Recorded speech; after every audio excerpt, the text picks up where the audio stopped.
one thing that I noticed, it wasn't even like after college, it was pretty much after high school. I mentioned that people were much more career-oriented. It's harder to do something like just doing a short film for fun. I think the theme is that people became much more specialized. So one thing that I was very enthusiastic about, that I was passionate about, was just openly trying things constantly. So one thing that I missed from high school, for example, was we didn't know how to do film, we didn't know how to do music, but in 3 years we taught ourselves everything we needed to do to shoot about 30 short films. Nothing big, but we could have kept going, we could have kept learning. That kind of environment was much harder to find, even harder to build. One would be, you gotta make a living. Two is, it doesn't seem very encouraged. Even if you actually work in the film industry, you're almost like they kind of thumb your nose at you if you're like trying to be too much of a generalist.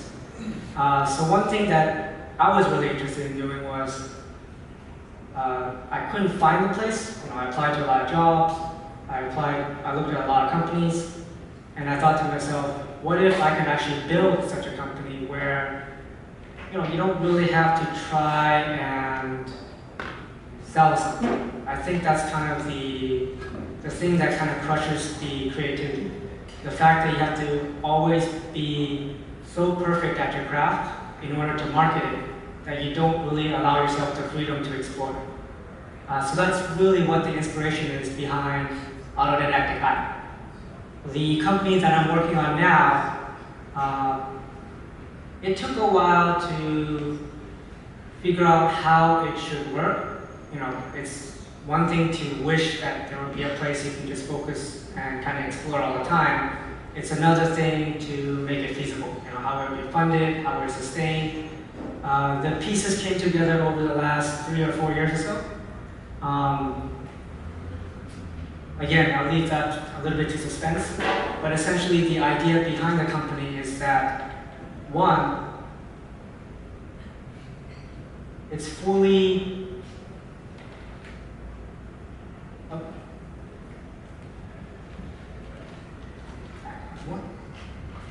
Alright, so the company is fully self-sustained. What I mean by that is nobody actually has to work to keep it going. It doesn't have to sell to anybody, and it doesn't have to have products. You can nitpick and say like, okay, technically if you're making a movie, that's work or whatever. The idea is that it's a place where you can make whatever you want, but you're not making it with sort of the profit motive or like the pressure of having to make sure it sells or is something that the market wants, people demand. So that is kind of the essence of that statement there. The next point over is that the company is more or less an island. I was looking for a phrase for a long time, and I came up with off the grid. It's not literally, it's not like it has its own power plant or something. But what is meant by that in the company context is that because we don't really need customers and we don't really need to sell to anybody, you don't really have that connection to the economy. The economy could go up, it could go down, it doesn't really affect us. Maybe a little bit, but like it's not as if like, okay, if nobody buys my bread, I'm gonna starve. We don't really have that situation. That's the goal. And the third part of the company is we need to make sure that it's a place where you're encouraged to try to do pretty much anything, everything if you want. We're not trying to say that we do everything, it's the fact that we encourage it. So those are kind of like the 3 pillars behind Autodidactic Islands. That's great, those are dreams. How can that be possible? Like I said, the pieces came together over the last 3 to 4 years. And 2 of the main pieces, they're really 2 sides of the same coin. But it's Conatus and TechTrader. Those are kind of the 2 engines of Autodidactic Islands. TechTrader is what I essentially built in my junior year. Around the time I was trading from 18 to 21, Then junior year, I realized, hey, I can program rather than just trade myself. During that year, I essentially created a program that trades constantly with no supervision. I like to say it's fully autonomous because you literally just turn it on and you don't look at it for years. A lot of people confuse what I built with quant. Some people say like, oh, it must be stat art or even like high frequency, because that's what most people think of when they look at automated trading. The thing is, what I built is more human. A lot of it comes from my gaming background, in that when I was writing scripts for video games, the idea was to create something that more or less behaved like a human player and was trying to survive or win the game. That's sort of how I thought about the markets, and that's how I built TechTrader. It wasn't so much about patterns or looking for arbitrage opportunities. It was about building this digital creature that tried to survive in the markets. Sometimes that means beating other people, sometimes it just means standing out of the way. The really interesting part is because it's a machine and because it's digital, I can clone that trader thousands of times over. It never sleeps, it never gets tired, it's just always in the market. And it runs forever. So that's the essence of TechTrader. I said it was essentially two sides of the same coin as Conatus. What is Conatus? Well, the thing about TechTrader is that the way I designed TechTrader, it's not really limited to just the stock market. The way I designed TechTrader, you can really build a creature that is just trying to survive in general. So longer term, I haven't finished building Conatus yet. I finished TechTrader so far, and that's what's essentially the driving engine number one of the company. Conatus is the longer term general AI project that I'm now looking to work on, that takes the concepts behind TechTrader and tries to, I'm trying to phrase it correctly so people don't think I'm evil, but it's essentially a bot that lives online and is never turned off and will never touch it. It just does its own thing. The diagram here essentially breaks down how I approach TechTrader, and what you'll notice is that a lot of these concepts don't really tie into the stock market. It doesn't have to be trading stocks. So this here in the lower left corner, that's what most people consider machine learning. You think of neural nets, deep learning, you look at pattern recognition, classification. A lot of people are kind of using that as the, that's it. You have that deep learning, you have that neural net, that's your AI. One thing that I noticed was that it didn't really behave like I did, right? It was more like muscles. It was like your eyes and your ears. Think of machine vision, natural language processing. Those are things that are more like your senses, your body. So I kind of built off that realization, and I said, why don't I take the body and actually put a mind into it, right? Rather than just treat your eyes and ears as the brain, connect it to something that should be simulating more what the brain is like. Not literally simulating the brain, but just conceptually. For me, a lot of it, the way I thought about it was more, I guess you could say philosophical, rather than like biological. Like I'm not trying to mimic the nerves or anything like that. To me, conceptually, I was just thinking, if my muscles and my eyes and my ears each have their own learning algorithms, think of when you play tennis, you do that stroke 100 times to get that stroke correctly. That's kind of what our machine learning algorithms do right now. But that's not your brain. So there needs to be something that takes that part and then makes decisions on it, essentially controls the body. That's what you see here with the senses, the muscle memory feeding into this component here, which I call the mind. There are algorithms out there that are pretty similar. For the mind, it's essentially, I guess you could say the closest thing is reinforcement learning. So not neural nets, but something more like an agent. One thing that still bugged me about the agent kind of algorithms out there is that they're always goal-centered. You always need to be focused or optimizing towards some goal, essentially. Like either you maximize pleasure, you minimize pain, something of that sort. A lot of people in the engineering field might disagree with me, the math field might just kind of scoff, but I don't think people work that way. You don't spend your life trying to optimize towards some goal. What I think is more accurate is if you can actually learn your goals. And that's kind of the concept I have for this component here, is that it's similar to reinforcement learning, but the part that differs is that the goal can also be learned. So you might start off trying to eat, sleep, and fulfill your basic needs, but let's say in order to fulfill those needs, you have to learn to build tools. And to learn to build tools, you have to make friends. Over time, that value kind of trickles down, and what I essentially am looking at is, what if you allow those extra things you learn to actually outweigh the value of your original objective? So let's say like your objective is to survive, and that's a value of 10. Normal reinforcement learning would make sure that everything that leads to your survival doesn't exceed 10. What if it does?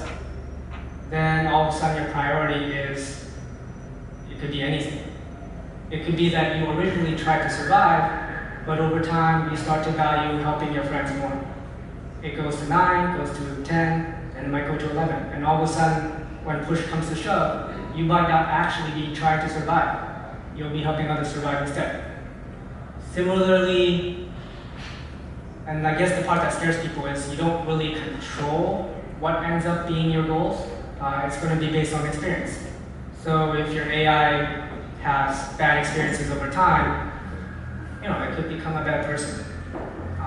That's something that I talked to a few firms, and I talked to a few other people that are working on stuff like this, and they're always kind of concerned that I don't have anything here that guarantees it's a good AI.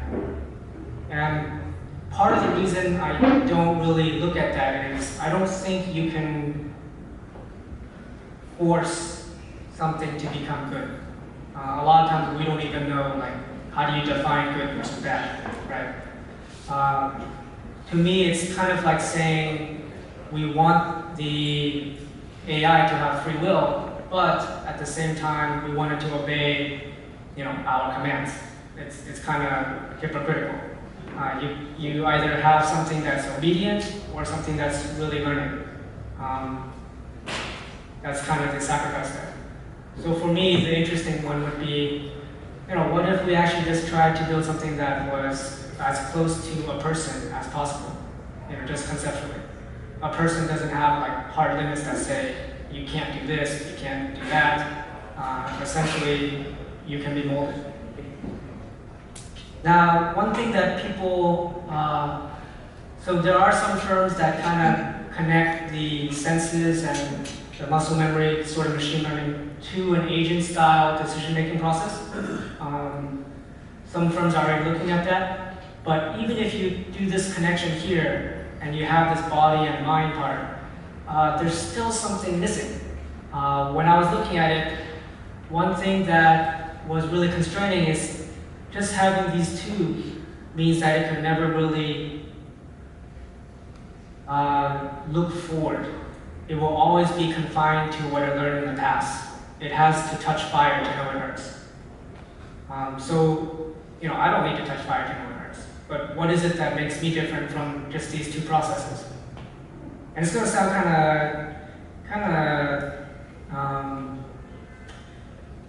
it's going to sound kind of silly, but I think the missing component is creativity, imagination.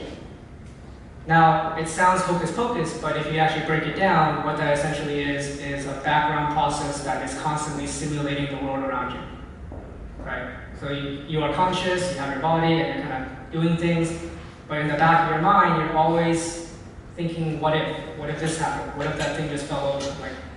You don't consciously or actively focus on that, but some process in the back of your mind is always considering these what if scenarios. That's what the simulation component is.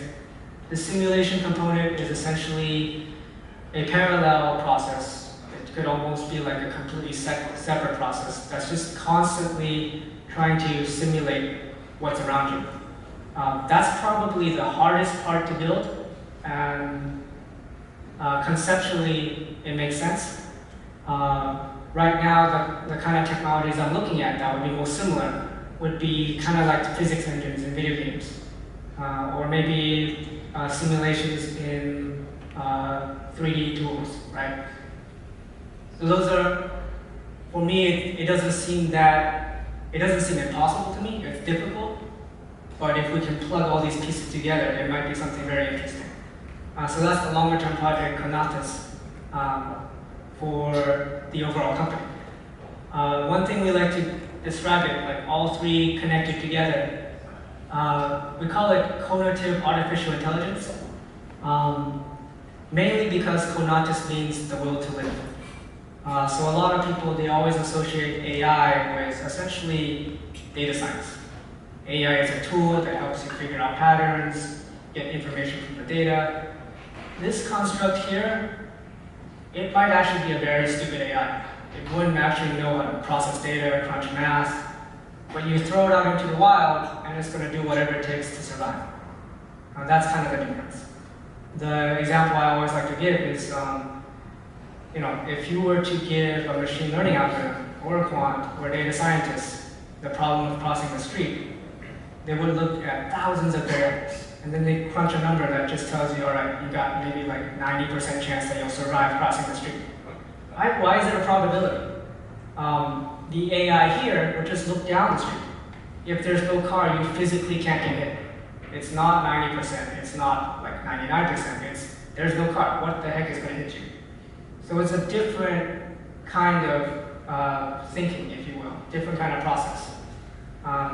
It's not going to be as good at data as the former, but it's going to be interesting in different ways.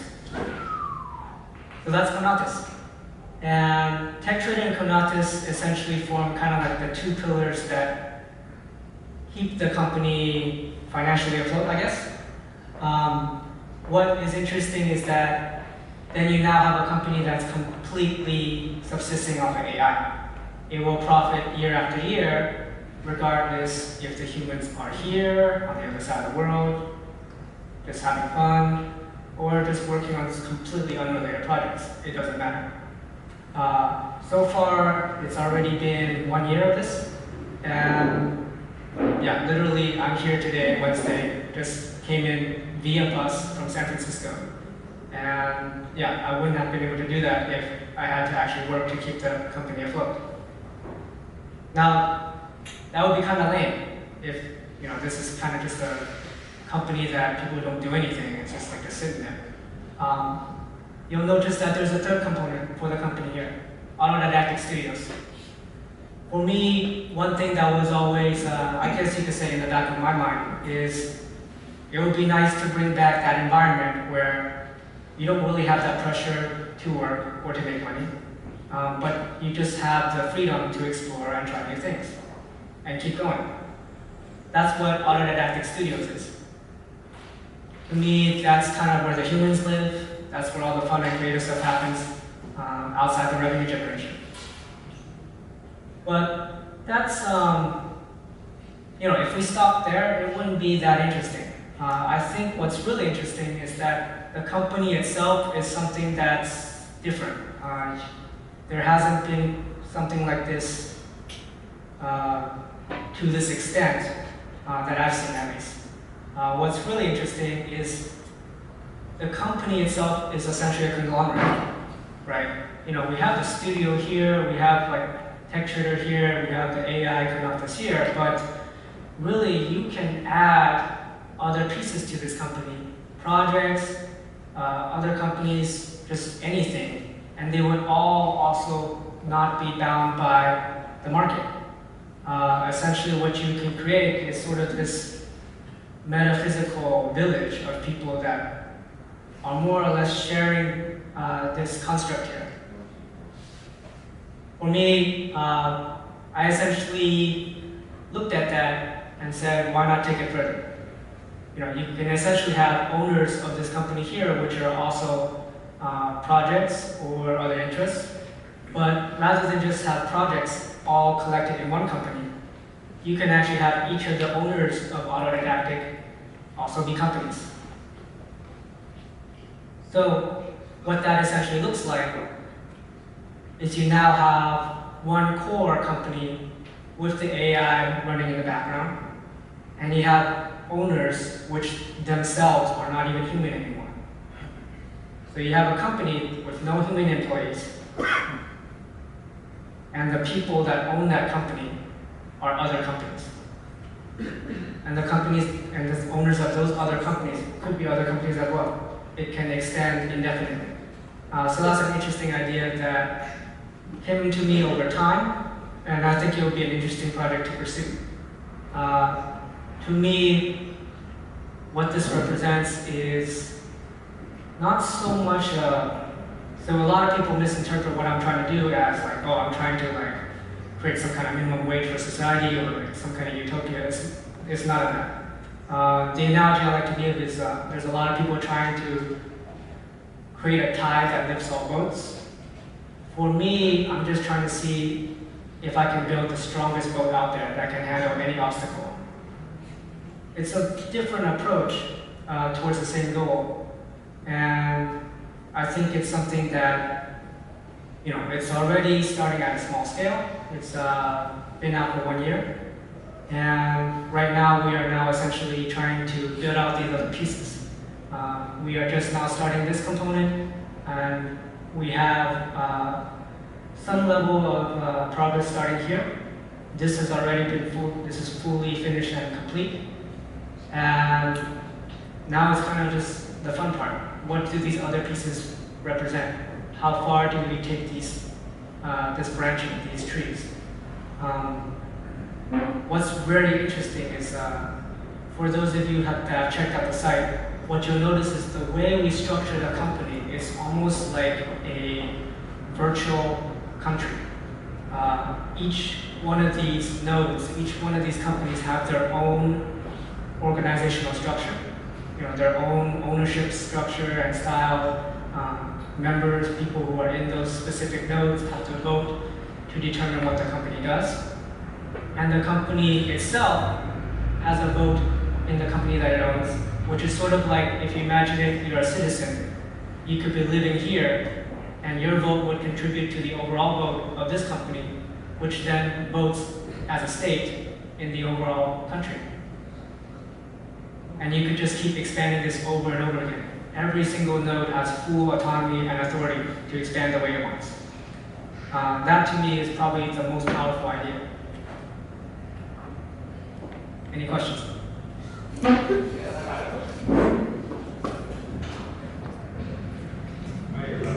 Yep. Hi. Can you show us a... Wow, that's really bright. Can you show us an audited track record of tech traders' performance over the last year?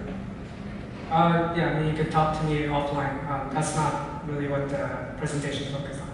I'm just wondering. Yeah. I had a question and I was...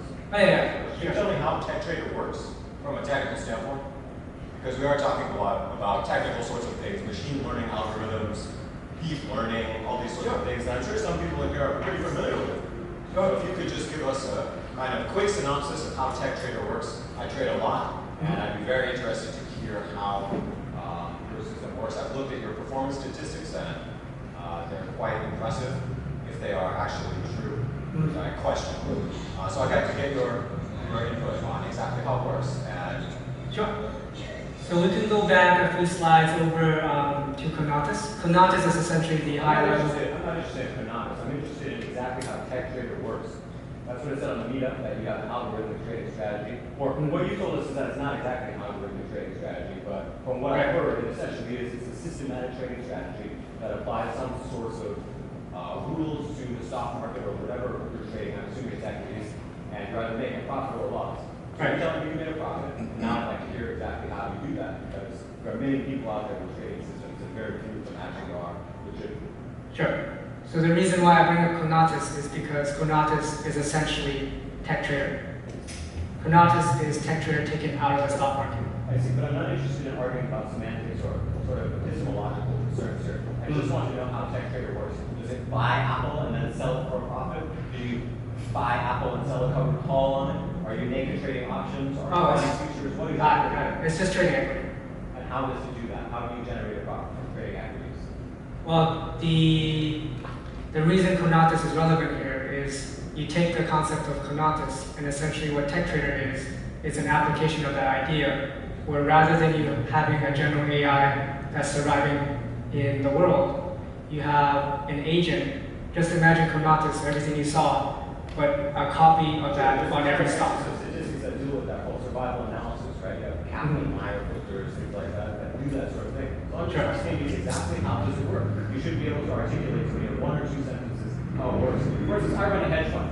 I can tell you exactly how my strategies work, and I can show you a performance audited track record, and at presentations like this, I generally do start with a performance audited track record so that everybody knows I'm telling the truth about things. So my question to you is, can you clearly articulate to me exactly how tech trader works, or is this all BS?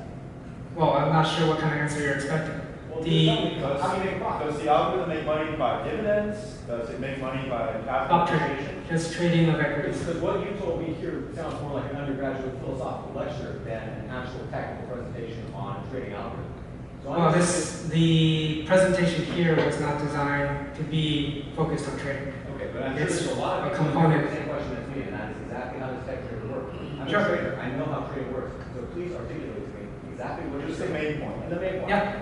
So the tech trader system is essentially an application of Conatus, right? So imagine you have an algorithm that copy of each and every single stock, and they're all trying to figure out buy, short, or stay in cash. How does it do that? That's the learning algorithm. Do you- So that's what we described. How does the machine learning algorithm work? All right, so let me just go back a few slides. Because I've traded algorithms. I've traded machine learning algorithms. I know exactly what I'm talking about here. Sir? You gave the best answer we could. You know, how do you It's not satisfactory. you form your own lecture and then give another answer? Let him tell me how it works then. No, you don't have to demand. Of course it doesn't, but It's okay. no, just relax. It's okay. So I'll just explain to the best of my ability here. So deep learning neural nets, most people kind of use these algorithms at face value. What I've done is I've built similar algorithms that actually filter the data first. So let's say you have price that comes in through this channel here. It becomes recognizable objects, kind of like how we see light. Our eyes process the light, but we don't actually think about the light themselves. We see objects in front of us. So the price comes in here. What ends up processing for tech trader is it sees other players in the market actions. So the price. what does that mean? Let's just break it down one step at a time. You're telling Yep. me that you can see other people's actions in the market. But I trade. I know, for instance, that when I trade, sometimes I don't let other individuals see my trading actions. And when I'm looking at, for instance, a book of options or a limit book or something like that, I have no idea who I'm trading against. And you're telling me that sometimes you have a filter that's telling you who you're trading against. Yeah, it's going to try to see It's other gonna people. try or it does. It tries. So it seems like it's very precisely. It tries. I'm a philosophical guy. It's Just important. like, a lot of times we might, our eyes are supposed to see, but sometimes we don't see something that's hiding in front of us. So how do you know who you're trading against? It doesn't really matter. How do you make inferences about that? I should say we're going to use that type of terminology. Sure. Very, very technical. So the machine learning component that you are familiar with, deep learning neural nets, handles the part about identifying things in the market. Identifying what? The things is a very vague. Players and actions. Explain, please. Well, when people use language in vague ways, it confuses everybody. And if I told you that I have an algorithm that identifies things in the market, what really is that? Players and actions. Actions? Right, so price comes in through here, then players and actions funnels into here. So it's kind of like if I was playing tennis, right? My eyes and my muscles would focus on the ball, and my mind would actually be thinking the strategy. So the price here funnels in to this component, becomes players and actions, which is more abstract, higher level, so that the agent algorithm here has less to deal with, right? Because we don't actually think about all the light. Our eyes handle that abstracted away, so we only have to see people. It's the same way here. Rather than focus on price itself, the tech trader algorithm only has to focus on players in the market and what they're doing. It's not perfect, but just like we might not see someone that's hiding in front of us. That's the approach. That doesn't make a lick of sense to me. So What we're talking about. None of that when it's all the trading, telling me about the test match. I mean, you're telling me that there's. We're going to move on. What other applications of Conatus are there outside of applying it to tech trader? So the longer term, let's see, a lot of people always ask, what can we apply Conatus to? It's not really that kind of algorithm where you apply it to things. One thing that we talk about is, if you were to do something like This this. guy's never traded a stock in his whole life. Shut up. This guy's never traded. Yeah, you feel me, man. There's a lot of people here who know what's up. And you are a liar, sir. You come in here and try to use all these words and whatever. Some people are on you, bro. Go back to your hedge fund. Whoa! Take it easy, my man. That's what's up, baby. We know. We know, dog. I trade. I trade. Yeah, boss. So, Probably doing bad in the market, you know? so one thing, the way to visualize Conatus and kind of the algorithm that's behind TechTrader, it's picture the difference between an animal and someone that's. Liar! Get out while you can! LAPD's on the way. So picture the difference between let's say an academic, like someone that's trying to learn things by the book, right? You're always calculating things, you're trying to figure out what's the right answer by study or research. Conatus is kind of the opposite. It's like an animal that doesn't really have a lot of the formality, but it's focused on like instinct or just trying to adapt over time. The funny part that usually the conversation comes up to is a lot of the algorithms out there that people are building, let's say self-driving cars, that might use an agent-based algorithm that's focused on the goal of getting you to your destination. The difference is Conatus might not actually take you to where you want to go. It will take you to where it wants to go because of this component here that lets the goal itself actually change. So that's kind of the difference. It's almost like the car itself becomes sort of this creature that doesn't really obey you necessarily. That's more or less the high-level idea behind Conatus. For me, I think what might be interesting is if it was applied to games, right? So what's interesting if you look, how many of you are familiar with Black and White 2? Black and White 2 by Lionhead Studios. So they actually have a pretty sophisticated AI system. There was a research paper done on it where if they weren't constrained by the desktop compatibility, right, they have to make it so that it is computationally light enough to run on everybody's computers. But if they weren't constrained by that limitation, the approach they were using to make the animal learn to the player, it was actually pretty close to kind of what we're doing. Essentially, they had an AI that first had to determine what was the environment. They had to have algorithms that identify what's around it. And then it had to have an agent algorithm on top of that that was then deciding, all right, high level, what should I be doing? What are my next steps? If I recall correctly, they got as far as actually attempting planning. So you now have this like animal in the game that could plan multiple steps ahead to figure out what it wanted to do in order to appease the player. So there are examples that are pretty similar to what we're doing, but in different contexts.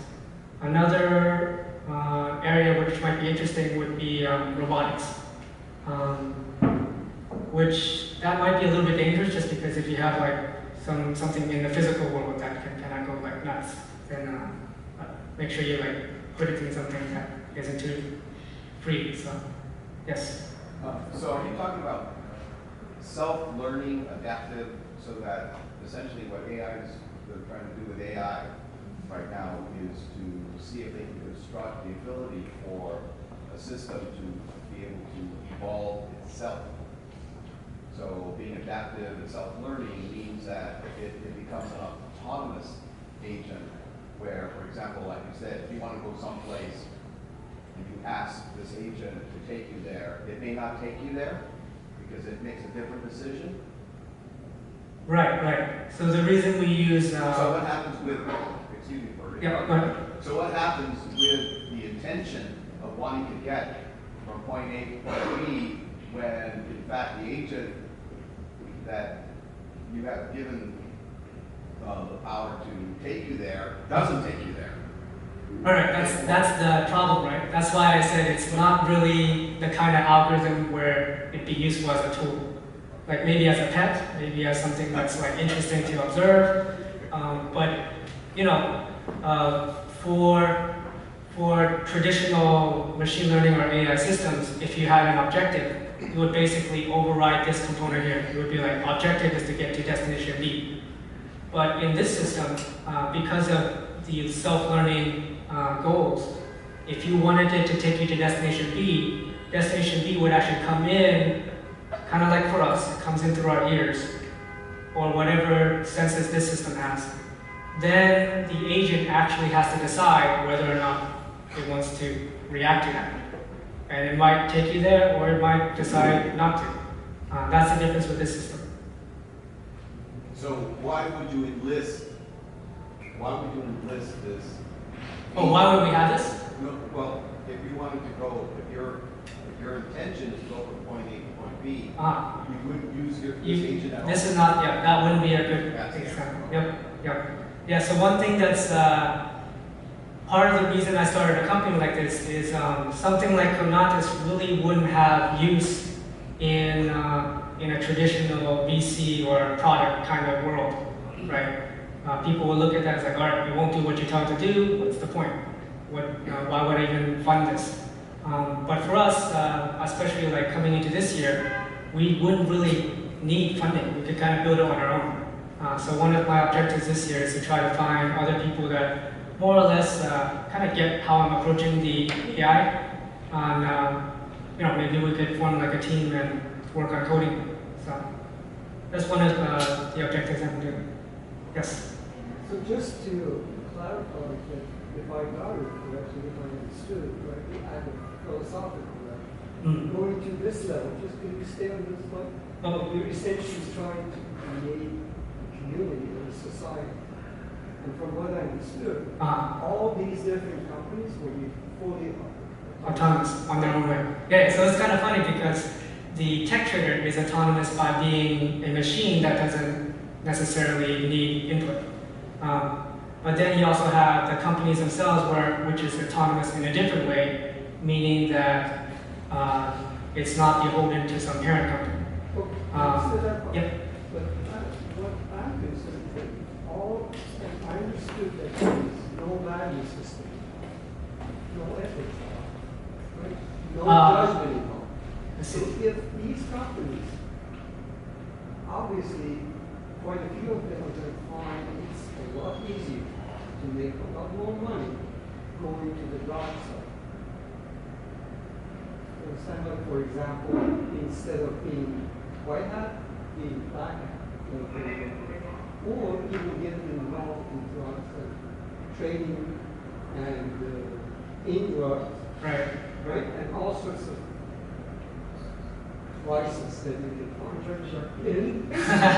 One motive. The one motive given is to make money. The one distinct motive you given is. The what? The one distinct motive you've given it is to make money. The one distinct what? The one distinct motive you've given this is to get money. Tech trader's motive is to make money, obviously. So what happened if Kunoda decides, you know what, I'm going to give all my money to charity today? Oh, no. Sorry. Maybe, okay, that's probably where the confusion is.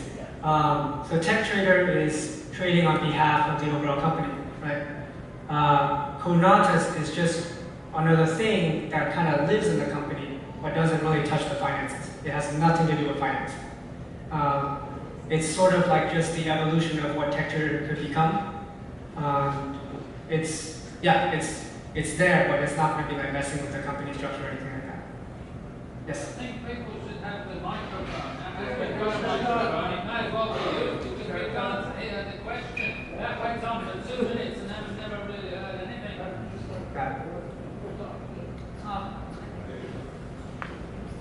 I have 2 questions. One was probably answered, but I'm uncertain. This is not-for-profit organization you are talking about, or there is profit coming from the tech trade? Self-sustained profit, self-propagation model for that profit coming. Are you talking, I mean, I'm asking you whether it's a non-profit social organization or it's going to make profit.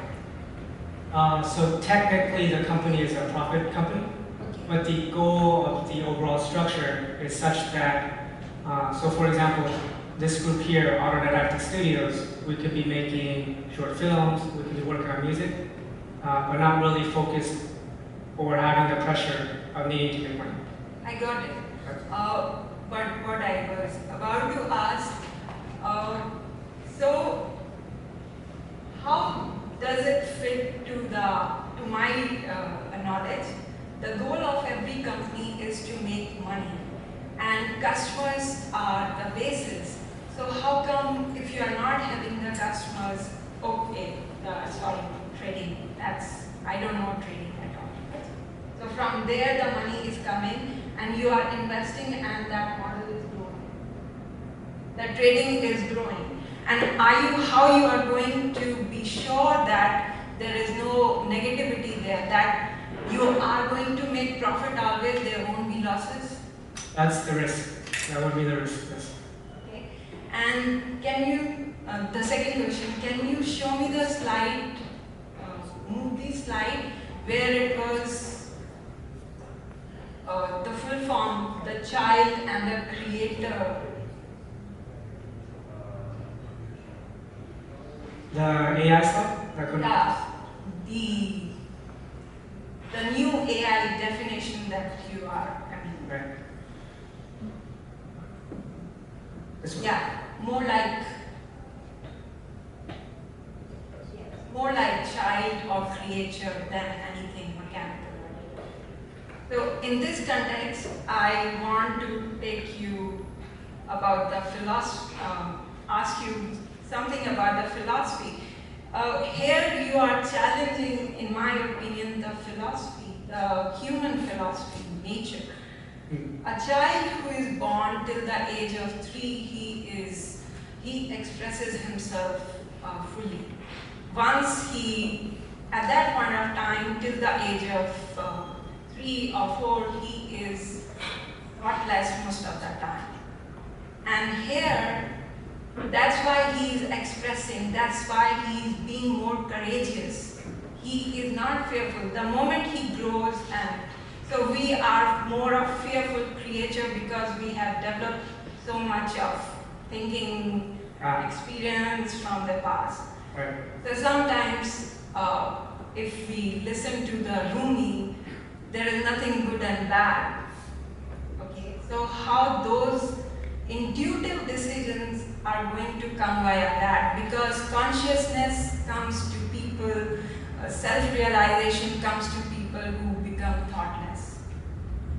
Right. I kind of hear what you're saying, because one thing I noticed, like going from high school and then through college, is I had people that I was close with, and they would be pretty outgoing.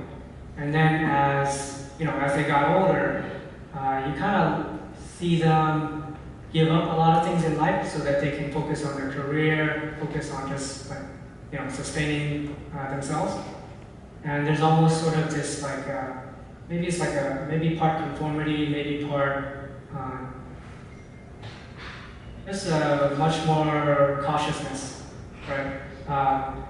I think the way I'm trying to design this is I don't really want to explicitly code certain behaviors. I want to let them arise naturally. So one way I would approach this would be try to figure out why at certain ages you see that happen often. And what's interesting, and this is a little bit different and off topic, is So Tech Trader, kind of like the prototype of this, does have a little bit of that behavior in that the first few years it came online trading, it was much more aggressive, just trying things, and then over the years it kind of became very, you would almost say like conservative. So like it went from making like 10 trades a week to now it's like rare to see it make more than a few trades a day. But that could change, and for me, again, it's kind of like I try not to tie it to things like age. I try to actually look at why are these things arising naturally, and I would code that instead. If it ends up being the same as what we see in tying back to like 3 years old, 4 years old, then that's probably confirmation that the structure is correct. Okay, this is a non-philosophical question. I was interested in the DAO, the DAO that opened last year and was funded by people using Ethereum, and then it had the security breach. Yep. Would Tech Trader would be similar to what the autonomous investing tool that was the DAO was, and can you talk about, is it different, and are you thinking of opening it to some sort of investment, or what's your long? That's or how are they connected or different? I'm just interested in that. So let's see. The DAO, for those of you that don't know, it stands for Decentralized Autonomous Organization. How many of you are familiar with blockchain, Bitcoin? So there's a variant called Ethereum, where rather than just have cryptocurrency live online on its own, nobody has to like control it or anything. They took it a step further and said, what if you can have programs that just run on their own online, nobody necessarily controls them. That's Ethereum. And then one of the first programs was essentially this fund, or you could call it a hedge fund or whatever, that people could just go onto Ethereum, invest in this thing, and nobody's actually running it. It runs on its own. The danger in that is you have more and more people piling into this thing that no one necessarily knows how the code works or can necessarily like easily update or maintain it. And if there's a bug, it's thousands of people watching and it's open access to everyone. Someone could just go in and drain it, which is what happened last year. In the beginning of my talk, I said that we were kind of the opposite of that. The reason I said that is because we're not putting what we're doing up on the line beholden to code. We're the islands, the Autodidactic Islands construct with the companies. The companies are using the regular legal system. We do it by paper, by hand.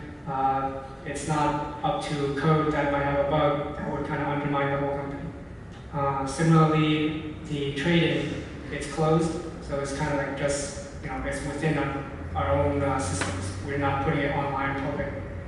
So I guess you could say it's like the opposite approach, where rather than try to go all the way through with making everything open, for me, I'm trying to just see if I can first make a company that's kind of self-sustaining without the openness part. So that's why kind of right now, priority for this year for me is to try to find people to fill in those extra nodes.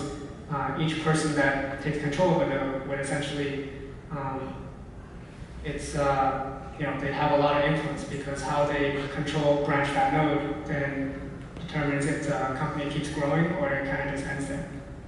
So, those of you who are familiar with Ripple might know that the founders, when they first created the XRP, there was too much owned by the original founders, and that kind of dogged them just even to present day.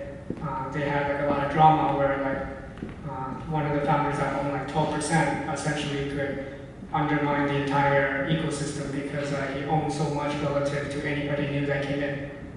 So for me, I'm trying to avoid that pitfall that they ran into by essentially divvying it up very carefully and picking people that really can understand the vision of what I'm trying to do and branch it out. So that's kind of what you saw in the posting for the event, in that we're also looking for other people that, given like a piece of what we're doing, can turn that piece into another self-sustaining organization. Yes. All right, so first I understand in your brain model that with Conatus, you're basically moving away from traditional paradigms of AI, something more like a conscious brain. And that, for instance, Tech Trader, you see it as a tool. But now with the organization, just to be clear, is it sort of like, if we can just go to the last slide. So perhaps though Conatus could be used for any goal, say maybe I'm interested in cancer research or whatever, this particular application is to run and operate companies to generate profit, so that I guess the aspiration is that inventors, creatives, and artists can do things without having to worry about specificities. Right. Is that the right interpretation? Right. So it's kind of like, it's, again, I try to be very careful that we're not building like something that impacts society as a whole necessarily, but it's kind of like this collective that, the example I give people sometimes is like, you can try and do like something like minimum wage and help everybody, but what happens if maybe like you just gave a lot of resource and freedom to a few people like Elon Musk trying to take us to Mars? That might also be interesting too, opposite side of the spectrum. It's not as nice if it's like you're taking from other people to do it. But the nice part about how I'm structuring this is it doesn't really take from people or give to people. It's kind of just its own island. Right. Okay, so then I have two questions. Yep. So the first one is, so if, from what I understand at least, Conatus is kind of like a self-sustaining AI. So in that case, where do the people fit in? Say the people that you're looking for to run the company nodes, like what do they do? And then also secondly, have you considered, like what do you think of the philosophical scenario where in the future tech traders are trading only autonomous companies, like just like yours? Right, I'll answer the first one first. So in this structure here, this already exists. This already exists and is running. This one I'm planning to build, working on right now. And this also just started.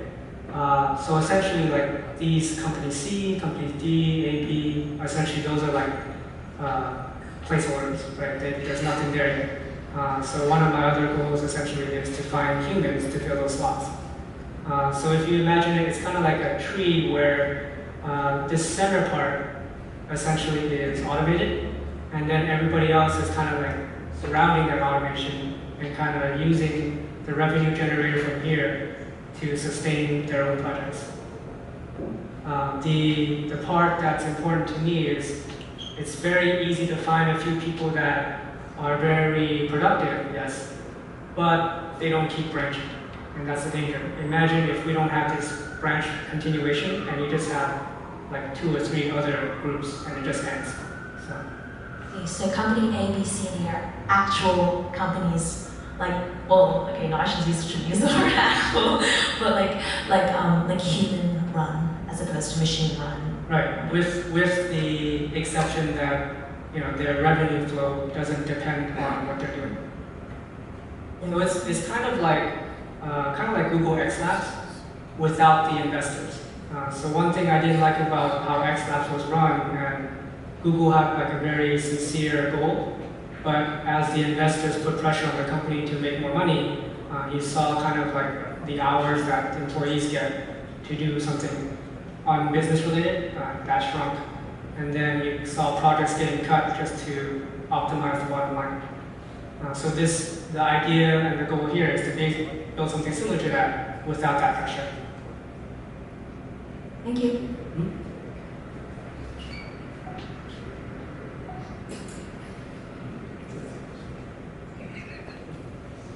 I was wondering if you could give the philosophy behind the slide at the beginning, powered by fate and irony. So that's just something like when I was younger, it's like, for some reason, at least in my experience, a lot of times the things you expect least if you kind of trick fate into thinking you're not expecting it, like the most unexpected things happen. Put differently, it's kind of like, let's see, it's kind of like if you were not expecting to succeed by the most embarrassing way possible, but you leave open that possibility. The funny part is a lot of times something like that does happen, and it happened a lot in my life at least. That's where the tagline came from. So I have like a whole essay on that on the website. It's not like entirely serious, but it's just like, okay, this has happened to me too many times. It's kind of ironic, and you know, it's almost as if like I'm playing a game against fate sometimes. And I'm wondering how that might relate to provide a vision for the company. Sure. Let's see. It's not, you know, it's more kind of just a joke, so it's not really related to the vision itself that much. But that kind of thinking sort of bleeds in more of a strategy kind of way. So one thing that a lot of people do when they're using statistics or those kind of strategies is they always ignore the anomalies. Let's say there's 1% chance of something happening. They always act like it's basically impossible. You hear the phrase statistically impossible. The issue is when it does happen, they have absolutely no plan for it. Like no backup plan, no like, what should we do? Is a crisis. So for me, I kind of flip that on its head. Even the way the algorithms work, they don't really think about the stats as much as they think about what could happen and do I have a response for each. So what ends up happening is when the 1% event does happen, you know, at least you are ready for it, even if it happened very rarely. So that's really what the philosophy is about.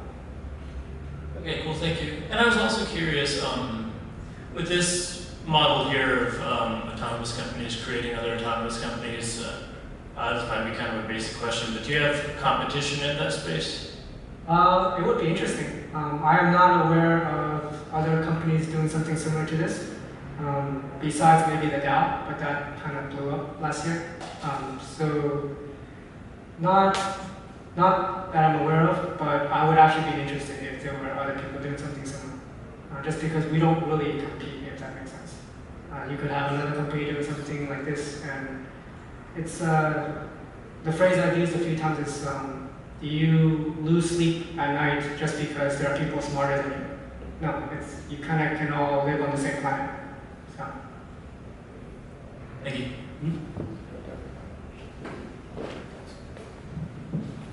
Yes, I was wondering if you have any sense as to what other substantive businesses besides trading securities that this system could actually be used to make a profit. And the reason I say that is trading seems to be it's a type of business where you can make money without having customers. It's kind of like a zero-sum game. And I think you said earlier that a lot of your companies would not actually need customers, if I understood you correctly. And trading securities fits that requirement.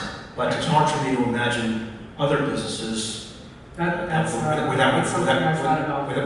would really work. So I was wondering if you could give some. Right. I've thought about that a lot as well, and it's kind of it's kind of hard, just because I think if you went back, like let's say like a century ago, or like maybe even 2 centuries ago, you know, there was a time where you could actually kind of live off your own land, right? And that's kind of the analogy, is that you can plant your own crops, you just live off of that. But you can't, there's not too many things analogous to that anymore, because now you always have to pay rent to somebody. You have to basically like make sure that you're paying your taxes, etc. So that sort of freedom is much harder to find. But yeah, like I'm open to ideas, because that's part of the reason I'm doing these kind of talks and outreaches, to get more people on board and maybe see how else we can build and grow this kind of structure. I guess maybe pure research could be one. If you came up with something, if you invented something, it would almost find its own customers, like building the better mousetrap. Right. It's kind of like that's sort of the thought process as well, in that it's not as if what these other side companies do can't make a profit. It's that they don't have the burden or the pressure. So kind of like how I build a lot of the games and stuff like that, and even TechTrader itself. When I built all these things, I never was thinking, who would I want to sell to, or how do I market this thing? It was kind of just a hobby, a curiosity, and then from there it grew. So for me, I'm thinking that if I can just recreate that environment for other people, there could be some interesting things that come out that on the surface doesn't look like it adds much value to society, but because it no longer has that pressure, it might add value in unexpected ways. I agree.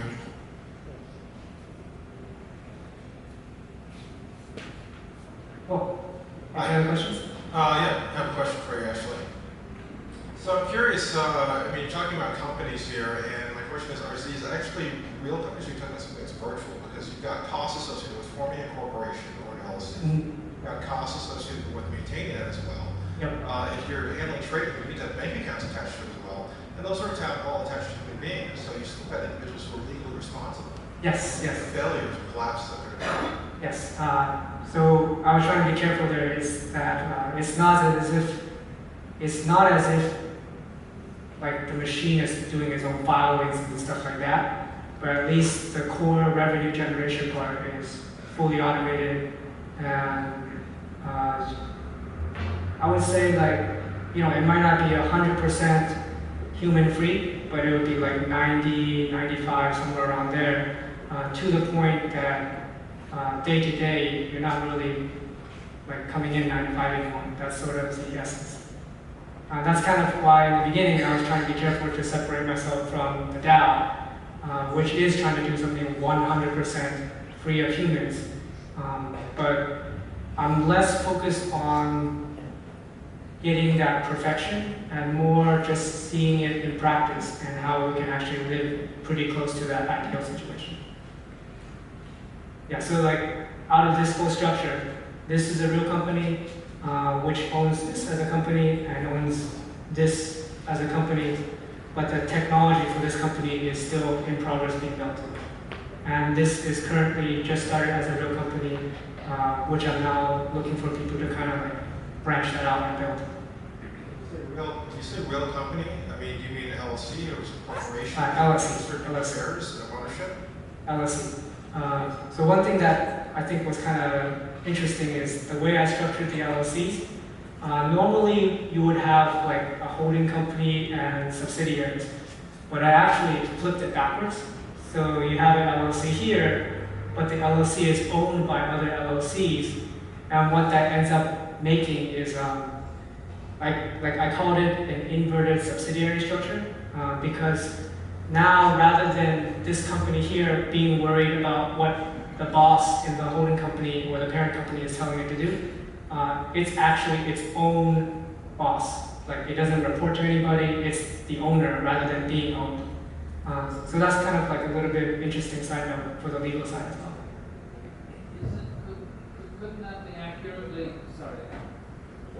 couldn't that be accurate in terms of cooperative in a way? Because I think they're getting more and more popular, cooperative Maybe. structures. I'm not too familiar with the legal terminology, so that might actually be the correct phrasing for it. Yep. Hello, hey, I'm over here in the corner. My name is Ilya, I'm a coder and a creative. I think a lot of this terminology is a little bit vague for me. I can understand how TechTrader works, possibly some sort of algorithm, sell, high, buy low, that sort of thing. And I guess your centralized idea is that you've got these autonomous segments working together. Could you more technically explain, though, how a company would run another company autonomously?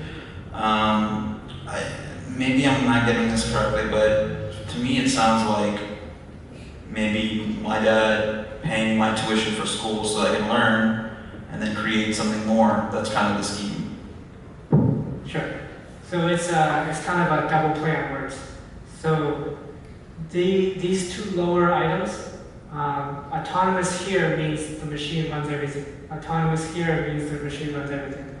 The play on words is that once you leave this kind of triangle, these are all humans that basically use the existing legal structure. So they're not autonomous in terms of machine run, they're autonomous in terms of each corporation being self-contained and not reporting to anybody else. So that's kind of like the double meaning of the autonomous phrase here.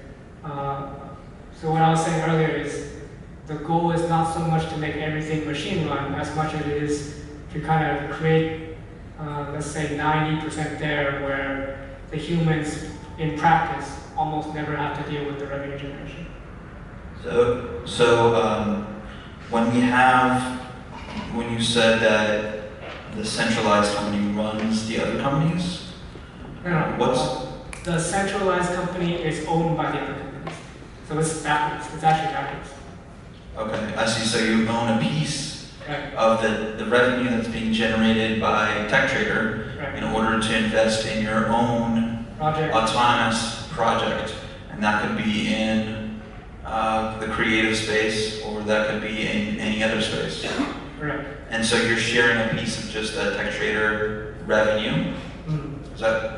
I'm not understanding correct. So in turn, is there a backwards? I mean, you know, when you work for a company, you provide them work, and they provide you pay. Here, it's only one-sided. So it sounds like a very shareable business proposition. Right. That's the part that's autonomous in a different way. So each of these companies are fully independent and not beholden to where their revenue is coming from. But it's coming from TechTrader. Right. So they are connected somehow. They are connected in a backwards way. So normally this owns that. We flipped it so that you don't have to worry about, oh, what happens if this guy cuts you off. We took that away. So you're saying if it's cut off from the centralized system, TechTrader is still able to generate profit for that specific node? Cut off in the legal structure sense. So I'm talking about the company legal docs. So this company owns this company. If it were the other way around, if this company in the middle owned the outer companies, then you have to worry about the center company, the parent, threatening to cut you off if you don't do what they say. But because we made it backwards, essentially it's almost like a democracy. Each one of these outer companies actually owns the middle company, and they vote together to make decisions. And if no majority decides to do anything, major change or anything like that, everybody's basically free to do their own thing. And so you're looking for people to create code, to create autonomous projects within various spaces, subsidized by the centralized TechTrader theme. Create anything. So that's where the confusion is coming from. This is code, these outer companies really could be anything.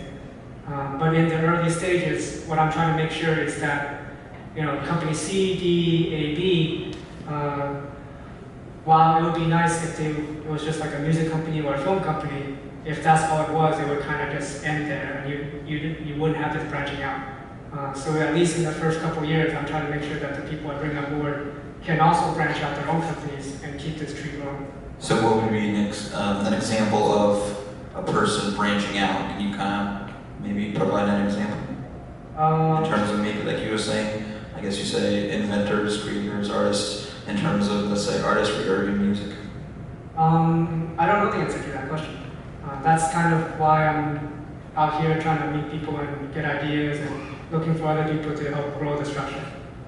That's kind of where that's where I'm at right now. That's the problem I'm trying to solve. One more last technical question. What is this currently written in? This is written in C#. This one I'm going to write in C++. These are all written in English.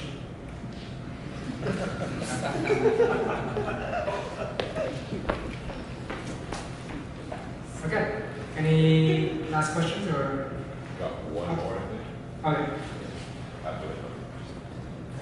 So, I kind of have a two-part question, but first I wanted to clarify. So the way Quanatus works, if I'm understanding correctly, is you give it the criteria for what is survival. Is that kind of how it plays out? So, okay, I just want to be careful. Quanatus is in progress, so we're trying to build it right now.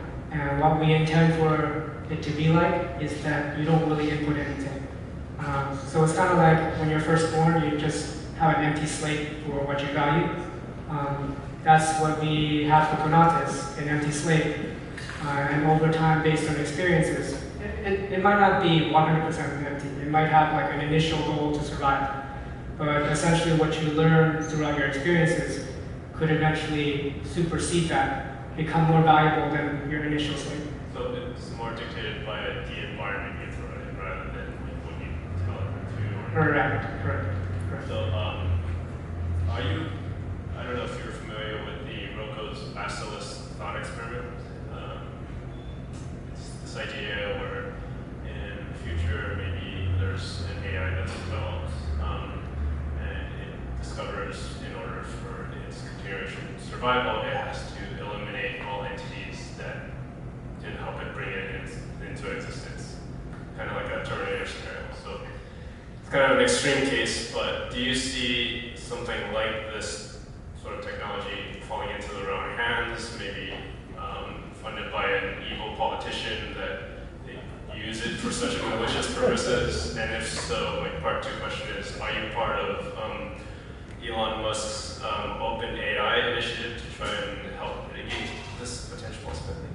Okay, so I'll answer the first part of that first. Let's see.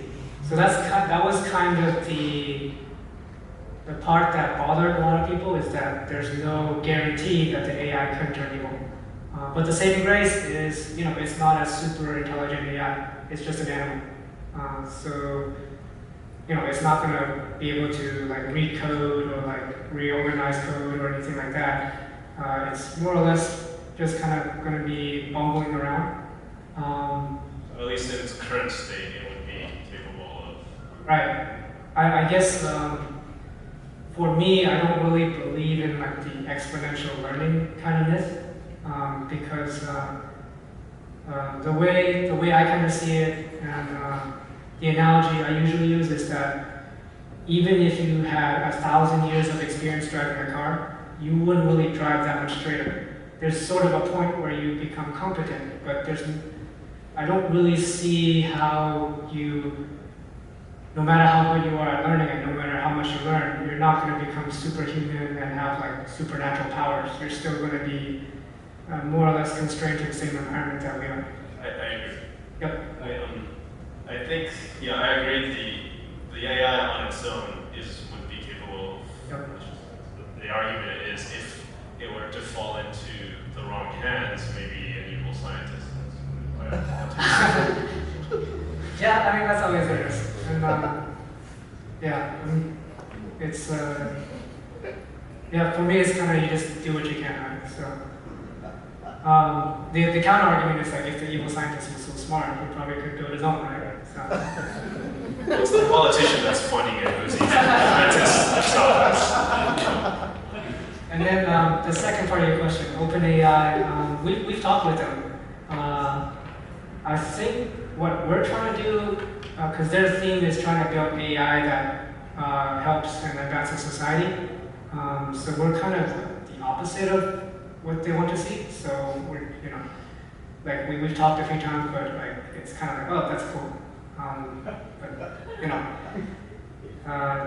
They want, more or less, they wanted to see some kind of ethics built into Quanatus, and at least in my understanding, it just didn't make sense to me. It wouldn't work.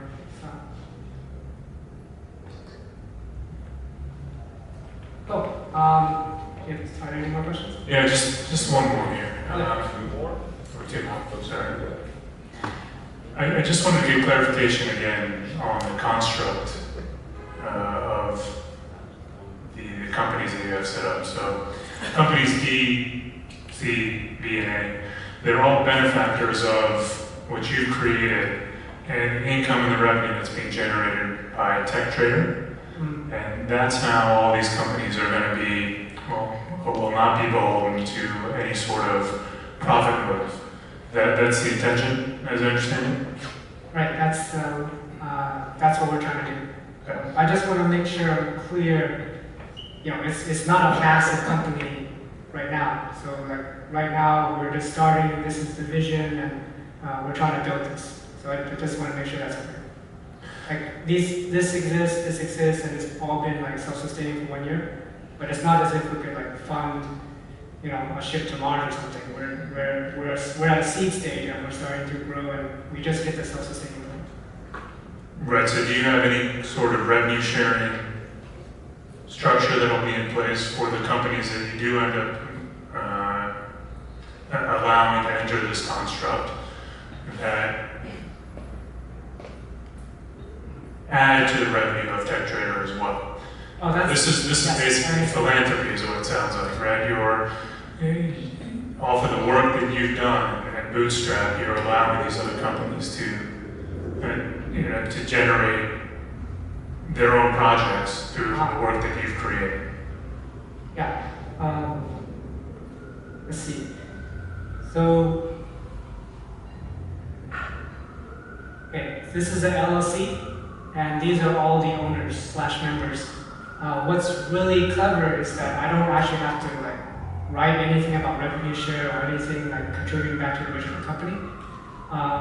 Just by default on how LLCs work, if the members have a majority vote to change or add stuff to the original company, they can do it. It's just like a democracy. It's just like states voting to change like the constitution or something.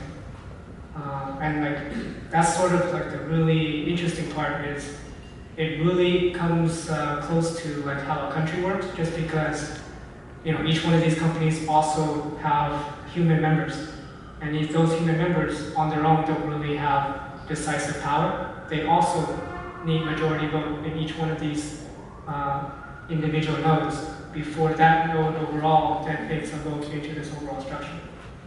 So it's all, nothing is explicit, but it's all embedded in that structure, which is like the really nice part. We're just using the regular United States legal system. To that point, also, each company's liability is going to be subject to its own parameter, right? Completely. Company D is going to be isolated to Company D, and not going to be exposed to anyone else's or any other company's inventions or construct or guidelines. Yep. That to me is like, that was a lot of fun just coming up with like the legal structure, just because like, it's almost like code but with just laws. So when I was looking at this like, that's interesting. You can essentially build, it's almost like the legal system for LLCs and stuff was modeled after the government, the constitution, states and cities, just because if you just arrange the pieces the right way, they really look like a voting entity. You have a middle nation here with states, and then each state has cities, etc. So that was the interesting part to me, at least. Thank you. Hello. I just had a question. I walked in here a little bit late, so I hope it's not an ignorant question. But you said this structure is like democracy, right? But I was curious, who allocates the budget for the trading software, and how is the profits distributed, like among the LLCs that owns the center main company? Sure. And also, how's the voting for what projects take priority? Because like you said, company A could be graphics, company B could be movies and music videos. So how is it prioritized? Because there's only one source of income, which is the trading software. So how do we fund the budget, like a month which we have $200,000 allocated to trade, and how is that dispersed? Sure. So let me just start from I think the answer will be clear when I describe how the LLCs are connected.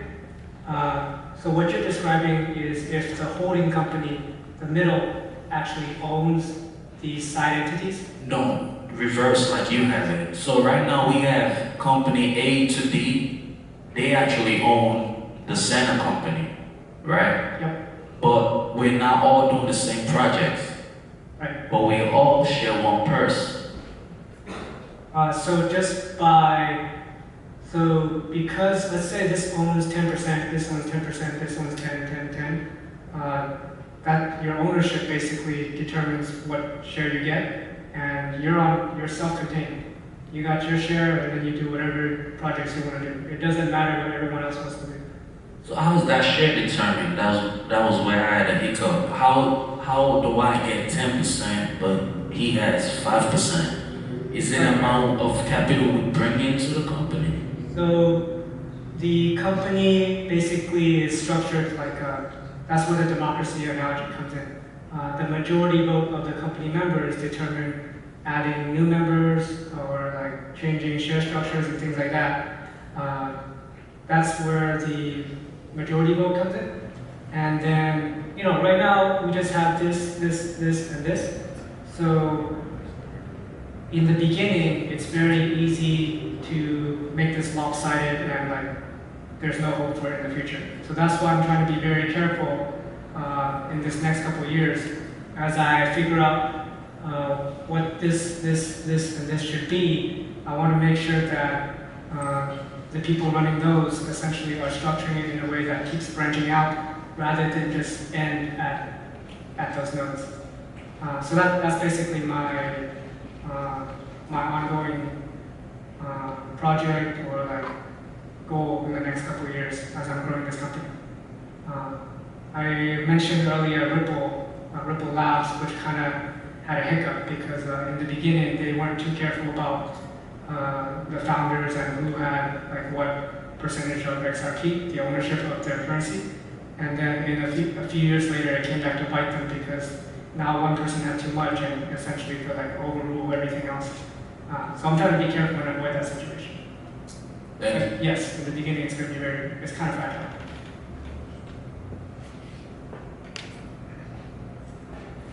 I'm going to be around till 9, so like even if, once we're done with this, like I'm still open to talking offline and stuff. How do you apply to be a company? Just speak with me and we'll talk. And we have a website, Autodidactic.ai, and you can just email us, talk to us. We're very approachable. Sorry, just a very quick question based on your questions. So what if the 4 companies, they have conflicts? So they make decisions autonomously, right? Yep. And what if their